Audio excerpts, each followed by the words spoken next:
una de esas buenas personas es Patricio del Boca, que tenemos aquí hoy, al que vamos a entrevistar. De hecho, bueno, el título de el programa es Desmontando el colonialismo digital.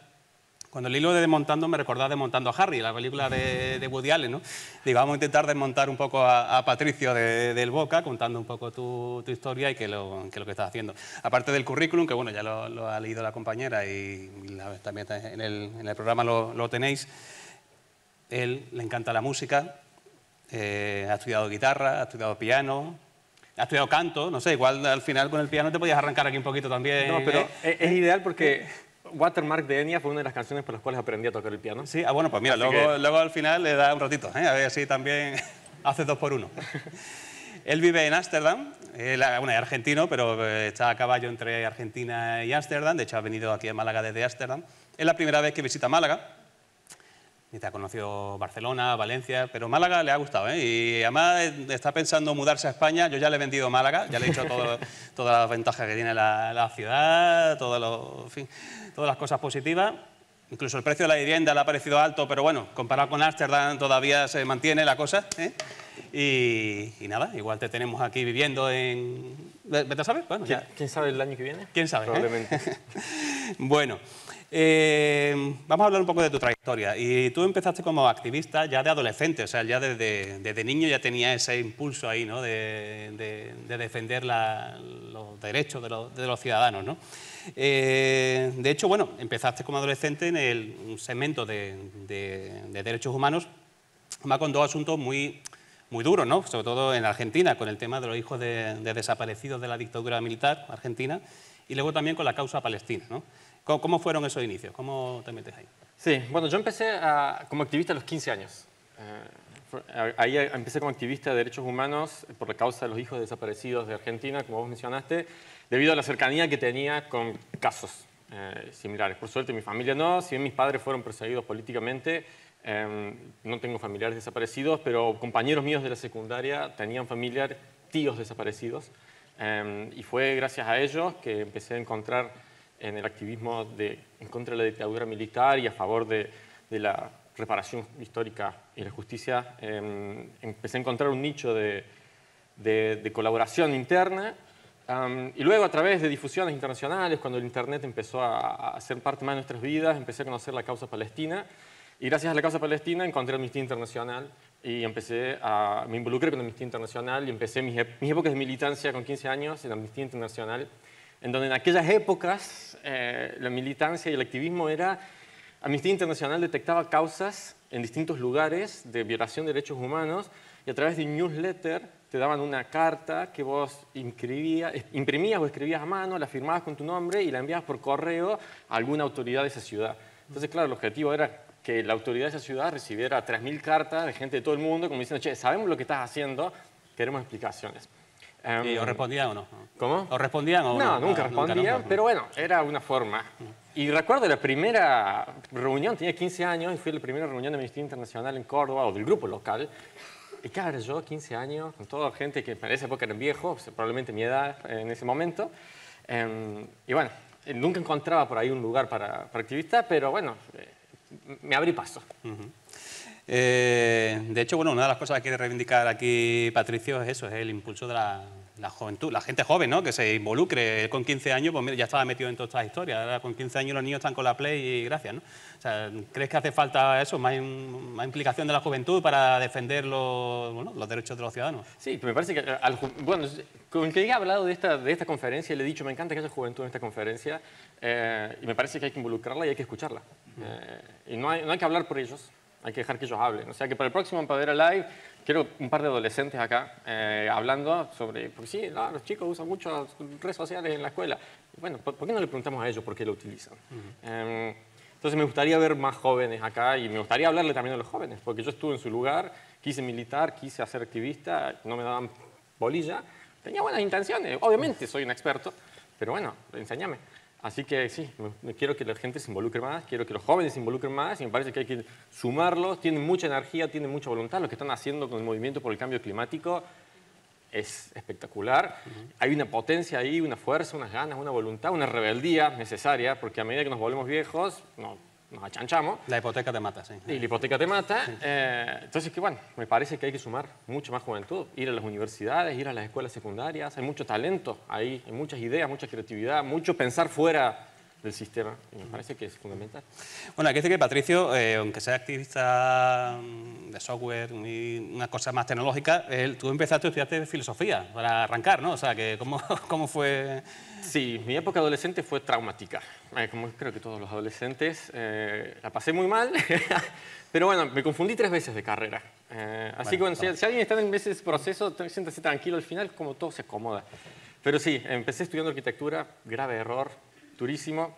Después me cambié a filosofía, me encantaba, pero me iba a cagar de hambre. Perdón. Sí, vamos. Es así. Era así. Y después, bueno, a través de mi hermano, que siempre fue un referente para mí, lo veía él con la computadora, con el software libre. Y fue, sí, a los 17 años instalé por primera vez mi distribución de Linux en mi computadora, con un método revolucionario que Ubuntu te mandaba un CD a tu casa. O sea, vos te registrabas a Ubuntu, que es una distribución de Linux, y te enviaba un CD para que vos pudieras instalar en tu computadora. Para lo cual nosotros, que me considero parte del sur global, que no teníamos plata para pagar Windows, no teníamos plata para pagar licencia, no teníamos... De suerte en mi casa había una computadora, que alguien me enviara un CD gratis, y yo cuando instalé el Ubuntu, y dije, no tengo que craquear, no tengo que entrar en un foro raro, buscar keys ilegales. Hay un mundo, hay una libertad acá que es apasionante, y cuando... digo, mira todas las aplicaciones y empezar a descubrir no solamente eso, sino que además, mira, puedo cambiar esta cosita del sistema operativo y puedo acceder al código y esa sensación de instalar por primera vez un software libre en mi máquina y de la libertad que me dio fue lo que me terminó un poco de definir que mi carrera profesional iba a estar en el lado de la tecnología. Y cuando empecé ingeniería en sistemas de información, que es lo que me recibí al final, parte de eso fue por la experiencia de software libre que tuve durante la adolescencia. Bueno, aparte viste que tenía más futuro, ¿no? Laboral, ¿no? Claramente. Vale. Bueno, pues estudias ingeniería de sistemas de información, al final ya pues ves que es tu vocación y tu futuro. Trabajas varios años en el sector privado, pero bueno, yo he hablado antes con él y tal, y me ha dado información suya, y me dice, por fin pude encarar mi carrera profesional, pero realmente en la Open Knowledge Foundation, ¿no? O sea, que el sector privado no te llenó, ¿no? No, da asco. Sí, a ver, hay un famoso tango de Argentina que empieza, el mundo fue ser una porquería. Sí. Y para mí es eso, o sea, nunca me Positividad argentina, eso está bien, ¿eh? Sí, nunca me sentí a gusto con este mundo. Creo que un poco parte de mi activismo es eso, es tratar de cambiar las cosas. Y el sector privado estaba todo el día trabajando para que, no sé, para que Microsoft o que estos se hagan más grandes. Y yo dije, no es lo que me gusta. Fundé una startup en Argentina con un socio y con 2 inversores. Después de 4 años, exitosísimos, 150 empleados. Pero me levanté todas las mañanas, tenés reunión con Microsoft hoy. No, le dije a mis socios, lo siento, esto no es para mí, no es mi vocación. Yo me quiero despertar todas las mañanas sabiendo que me gusta lo que estoy haciendo. Y decidí abrirme. Y claro, todo el mundo me decía, pero ¿y la plata y el futuro y tus relaciones? No es lo que me gusta, ¿qué querés que le haga? Y son esas decisiones que por ahí uno dice, lee los libros de autoayuda o ven las películas y dice, nadie las hace. Bueno, yo le hice. Es difícil, porque claramente gano la mitad de la guita. Pero llega un punto en tu vida en que decís, bueno, a ver, 8 horas al día trabajo, bueno, yo quiero esas 8 horas por día disfrutarlas. Y bueno, soy bastante minimalista también, entonces... Bueno, Bueno, en Amsterdam tampoco te daba mucho más. No, a ver, también sí. Entiendo que vengo también de una situación de privilegio. Bueno, por suerte mis papás me pudieron dejar una pequeña casa en Argentina, entonces tengo un techo. Y para mí eso ya está fundamental. Y bueno, entonces eso también me dio un poquito de libertad de decir, bueno, me voy a abrir y empezar a trabajar como activista. Y por azares, la Open Knowledge Foundation siempre fue para mí un referente, porque yo fui activista de datos abiertos en Argentina mucho tiempo. Pero de suerte encontré un laburo, que ese laburo, por suerte, estaba conectado con la Open Knowledge Foundation y después de un año de trabajar conjuntos, la Open Knowledge Foundation me llamó y me dijo, che, ¿por qué no te saltas a nuestro barco? Y dije, encantadísimo. Y bueno, terminé trabajando y hoy en día amo lo que hago y sí, bueno, cobro el menos, pero amo lo que hago. Y para mí eso vale muchísimo. Bueno, al final solo vivimos una vez, hay que vivir feliz en la medida de lo posible, ¿no? Bueno, dentro de la Fundación está trabajando en un proyecto que se llama Infraestructura Pública Digital para Procesos Electorales. Sí. ¿En qué consiste exactamente? Cuéntanos. Bueno, creo que este proyecto, para mí personalmente, es muy importante porque cierra un ciclo. Yo empecé mi activismo para que el nunca más de Argentina sea nunca más. Nunca más queremos una dictadura militar en Argentina. La democracia en Argentina costó sangre, costó desaparecidos, costó torturas. Y para nosotros en Argentina el acto democrático es un acto... Lo vivimos con pasión. Los argentinos hablamos mucho de política porque nos gusta ir a votar. Sentimos que el derecho a votar ha sido ganado. A veces cuando veo la participación de votos acá en Europa me llama la atención. Nosotros en Argentina tenemos 85% de asistencia a la votación, 90%. Que lo que elijamos son un desastre es otra cosa, pero participamos. Ir vais, luego ya... Pero bueno, pero participamos porque... bueno, entonces yo defiendo mucho la democracia y poder ahora estar trabajando en una organización que trata de transparentar los procesos electorales, para mí es como un cierre de un ciclo, porque lo que estoy trabajando es que para aquella tecnología que se está utilizando en las elecciones que sea transparente. Porque como alguien dijo hoy a la mañana, ¿cómo podemos defender lo que no entendemos cuando hablábamos de encriptación? Y para mí la democracia, muchos la toman por sentada, como que bueno, sí, somos democráticos, le tomamos por sentada, nunca va a pasar nada malo, pero bueno, pasan esas cosas. Y claro, hay que defender la democracia. ¿Y cómo la defendes si no la conoces? ¿Y cómo la defendes si el software que se utiliza en la democracia es inaccesible? Entonces, mi objetivo es que todo el software que se utilice en los procesos democráticos sea software abierto, sea software público, colaborativo, y que llame y que invite a la ciudadanía a participar en los procesos electorales y democráticos. Me parece que meter software libre, no en el acto de votación, sino en los procesos electorales, es una forma hermosa de que la sociedad civil y la ciudadanía se involucren en la democracia y que a la hora que haya que defenderla, porque va a haber que defenderla en algún momento, la gente sepa. 10 minutos. Bueno, pues vamos a ir más rápido. Yo tengo aquí preguntas para una hora, pero bueno.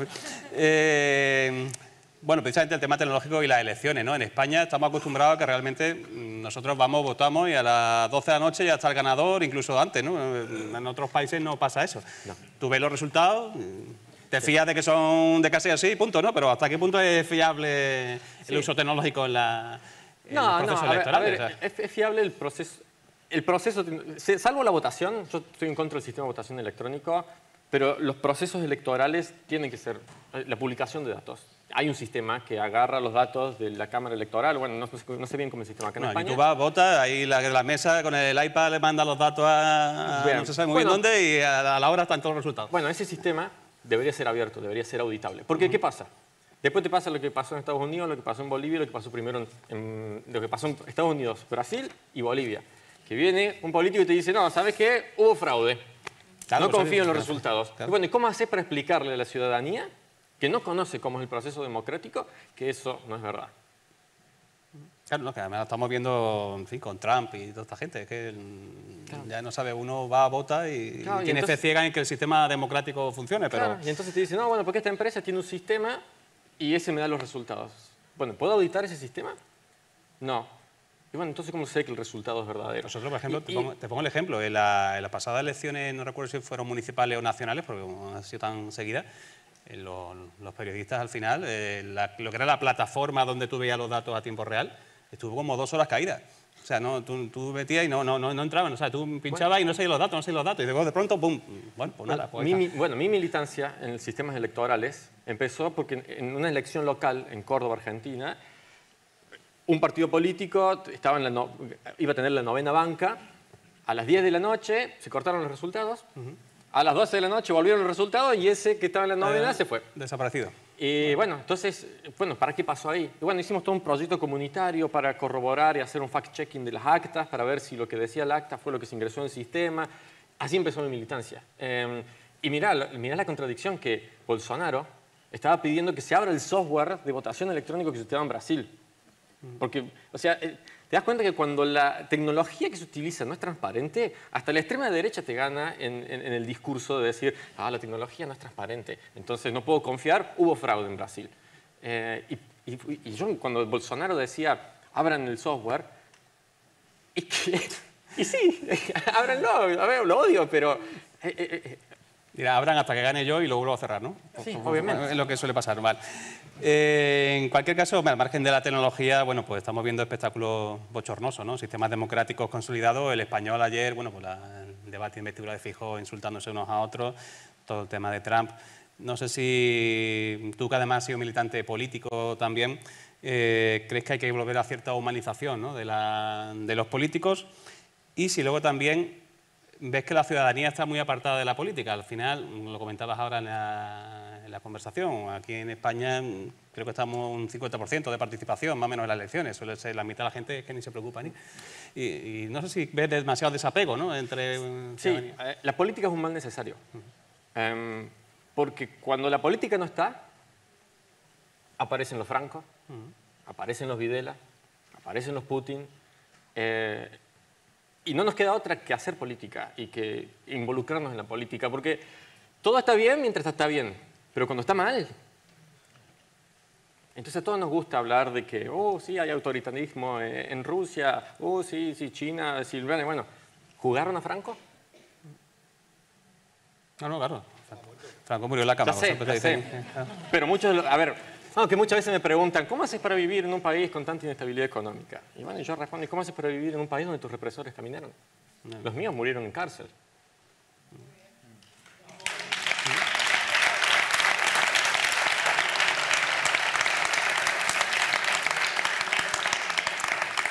Pues así es. ¿Cuánto nos queda, Jorge? ¿De 8 10 minutos? 5 minutos. Va, bueno, pues entonces voy a ir... También, ¿no? Bueno, pues entonces, bueno, sabía que era una pregunta. Porque... Vale. No, preguntarte un poco el tema de... También he especializado en el tema de periodismo de datos, ¿no? Y yo como periodista también me interesa mucho saber hasta qué punto se pueden... El dato es el dato, ¿no? Un dato es un 5%, un 10%, lo que sea. Pero es verdad que vemos que luego los medios de comunicación lo pueden interpretar cada uno como quiera ese dato, ¿no? Una cosa es el número y otra cosa es la interpretación de cada uno. Tú ves, no ya en España o a nivel internacional, si se manipula mucho, digamos, los datos en función del interés de cada medio de comunicación o de los intereses que tenga detrás ese medio de comunicación. Siempre, sí. Siempre se manipula la información. A ver, la propaganda nace y es una realidad política. Y es una realidad histórica y humana. Va a haber propaganda. Entonces, por ahí creo que el problema de atacar el sistema, la desinformación... Yo soy tecnólogo, soy ingeniero de sistema de información, pero para mí atacar el problema de la desinformación desde la tecnología es un error metodológico enorme. Porque siempre que haya una nueva tecnología, esa tecnología va a ser utilizada para generar desinformación y propaganda. A ver, la propaganda nazi se dispersó por la radio. Entonces, bueno, cada vez que aparece una nueva tecnología, el ChatGPT va a ayudar a la desinformación. Sí. Y la radio también, y la televisión también, y los diarios también, y los libros también. O sea que no es un problema tecnológico la desinformación, es un problema social.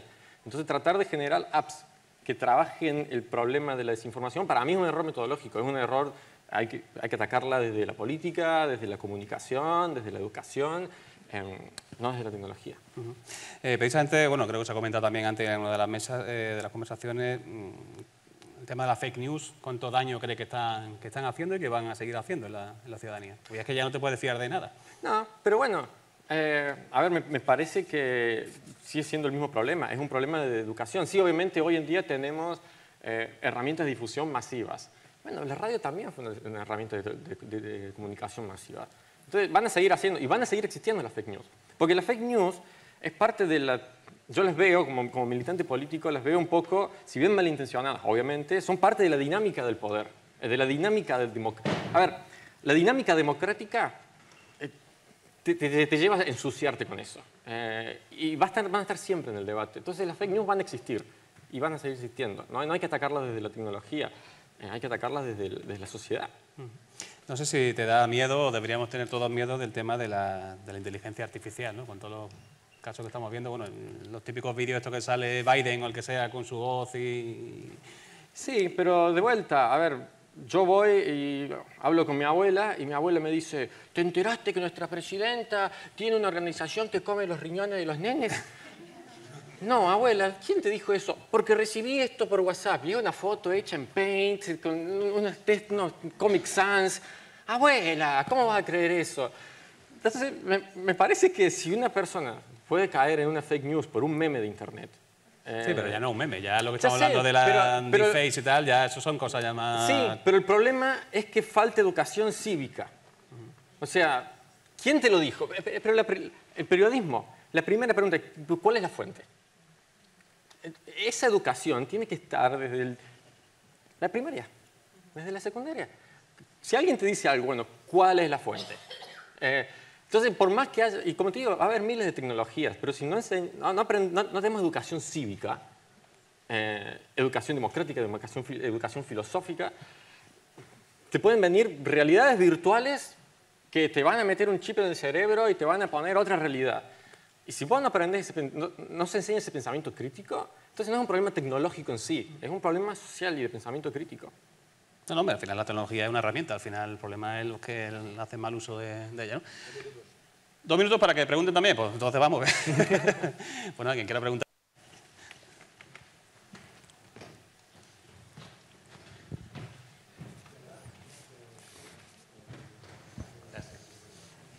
Hola, Patricio. Bueno, antes que nada te felicito por esta iniciativa, me parece muy buena. La pregunta mía es, como te decía, me parece excelente la idea, pero yo me pregunto, yo tanto en Argentina como en España, por lo que yo conozco, y supongo que en muchos otros países pasará lo mismo, que esto que propones vos de democratizar o una transparencia del sistema electoral, hay muchos políticos, sobre todo los que están en el gobierno, no me refiero a un partido en particular, sino los grandes partidos, tanto de derecha como de izquierda, que esta transparencia no les conviene muchas veces. Entonces, ¿cómo haces para o imponerlo o obtener la colaboración de ellos?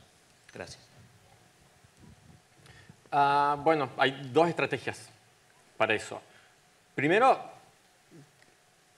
en la dinámica del poder, unos no quieren la transparencia en un momento dado, pero en otro momento dado sí la quieren. Entonces hay que aprovechar ese momento y venderles el buzón. No es el buzón, pero digo, meterles la transparencia ahí. Segundo, casos de éxito. Si vos lográs que uno lo implemente, entonces agarré y dice, che, ese lo implementó. Si vos no lo implementás, no sos transparente como ese. Y empezás a subir la vara. Entonces, al momento de subir la vara, empezás a hacerlos competir entre ellos. Y bueno, el índice de apertura de datos dice que tenés que abrir esto. Bueno, entonces yo lo tengo que abrir porque si no, no tengo este índice. Y tercero, he trabajado en la política y con la política por 10 años. Y hay un fenómeno interesante que es las capas medias de la política son fascinantes para trabajar. Hay jóvenes, hay entusiastas, hay chicos que quieren cambiar el mundo, hay mucho ímpetu y muchas de estas iniciativas surgen de las capas de abajo y que después van para arriba y llegan para arriba. A veces que los de arriba te la bloquean y te dicen no, y otras veces que sí. Y segundo, hoy en día hay organismos internacionales como la OGP, hay comunidades internacionales que apoyan y fomentan la práctica.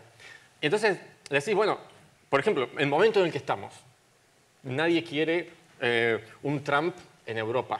Entonces es el momento político para decir en Europa necesitamos que la transparencia electoral esté, porque si no te va a venir un Trump y te va a desconocer las elecciones y vos no vas a tener ninguna herramienta para defenderlo. Entonces aprovechar los ciclos políticos y los movimientos políticos y canalizarlos es la clave.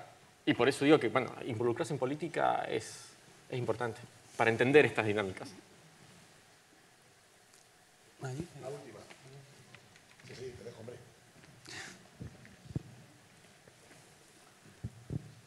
Bueno, saliendo un poco del medio electoral, ¿qué posibilidad hay de que existiese un medio de comunicación que hubiese una transparencia completa? Porque es verdad que los medios de comunicación decoran mucho, no hay cifras exactas realmente. Cada medio te dice una cifra distinta. Entonces, ¿qué posibilidad hay de que haya un medio de comunicación que no sea alterado por ningún gobierno, ninguna fuerza superior? No, a ver, es una buena pregunta. A ver, yo creo que no existe un medio de comunicación neutral. Bueno, no soy periodista, pero entiendo las dinámicas de los medios y todo medio de comunicación tiene una agenda. Hay de izquierdas, hay de derechas, hay de centros, hay financieros. Entonces, pensar que va a haber un medio de comunicación neutral es un error, no va a existir, no se puede. Entonces, ahí empieza el pensamiento crítico. Bueno, ¿de dónde viene? ¿Cuál es el dato? ¿Cuál es la fuente? ¿Quién lo está diciendo? ¿Lo puedo corroborar? ¿Qué dice el otro medio? Me parece que, bueno, hay iniciativas de fact-checking que están ganando momento, porque la ciudadanía está diciendo, a los medios me estás vendiendo basura, entonces voy a la cifra oficial. Y segundo, a ver, yo soy una persona pro-Estado, ¿sí? Abiertamente. Para mí el Estado tiene que existir, tiene que ser fuerte, porque cuando no hay Estado vienen los que ya mencioné antes y no queremos. Y por suerte tenemos herramientas legales para hablar con el Estado. Tenemos Freedom of Information Act y los estados que tienen portales de datos abiertos, que es lo que yo trabajo técnicamente, la información que ellos publican tienen un vínculo legal con esa información. Entonces, muchas veces esta visión apolítica del Estado es una manga de corruptos hijos de su madre que nos aleja de la política, nos hace no hablar con el Estado. Pero muchas veces cuando vos hablas con el Estado, vos tenés herramientas legales para que el Estado no te mienta. Entonces, si un medio te dice, mirá, esta es la cifra, bueno, vos podés, y existe una ley, el Freedom of Information Act, Acto de Acceso a la Información, que vos le escribís y le decís, quiero esta información detallada, y te la tienen que devolver en un plazo, en un tiempo, y tiene que ser veraz. Y si no es veraz, vos podés tener acceso a cuestiones legales para licitar contra el Estado y decirle, o no me la entregaste, o lo que me entregaste no es verdad. ¿Por qué? A, B, C y D. Que muchos los periodistas de investigación hacen eso.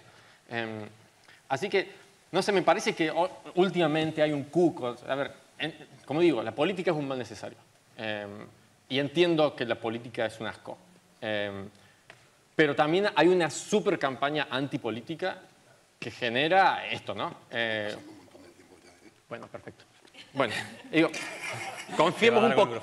Confiemos inteligentemente, confiemos críticamente y generemos una colaboración sociedad civil-Estado que sea más colaborativa y menos tirapiedras. Muchas gracias. Nada.